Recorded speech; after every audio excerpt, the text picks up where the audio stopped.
در شبکه آبونه شدن را فراموش نکنید، زیرا در شبکه آبونه شدن شما نه تنها دانش میگیرید، بلکه شما از آن شخصانی میشوید که دینمان را پهن میکنید.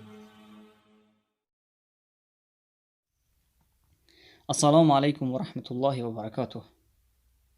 شب قدر، آن قرآنی که با نزولش یک شب بهتر از 1000 ماه می شود، همتون آگاهی دارید، نشود که این هم در غفلت گذرد. برایش اهمیت ندهیم. ابلیس لعین اینقدر کوشش میکند دیگر شبها رو همین خیل می نشینی، خط یک دوستی مسافرت که آمده از آن داده می شود، نقل تو خلاص نمی شود.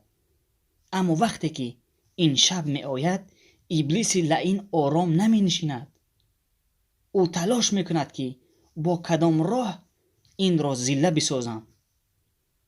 روز از روز سر تو شروع کرده که تو باید بسیار خسته شوی در روز. کارهایی که در شب طاق رمضان می آیند، در آن روزها ابلیس لعین تو را سرگردان می کند.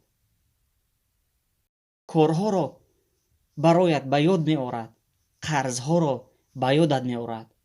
اینجا رو آنجا رو که روز بسیار خسته و زله و مانده شوی و شب به مجرد که خوب تصمیم داری که این شب را میگذرانم در عبادت الله سبحانه و تعالی، خوب زندگی، ماندگی، خستگی نمیگذارد تو را.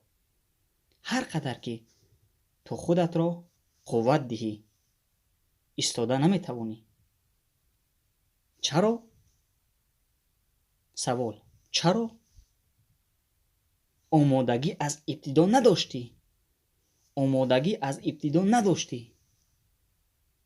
کسی که قصد دارد که عبادت الله را به وجه درست انجام دهد، او از قبل وسایلی که سبب تقویت و انجام آن کار می شود او را آماده می سازد.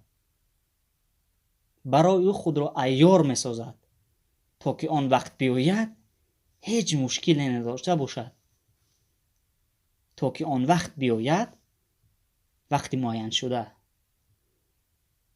تا که آن وقت بیاید هیچ مشکلی نداشته باشد و بتواند بالکل با همان قوت خود آن مقصد گذاشته‌اش را عملی نماید.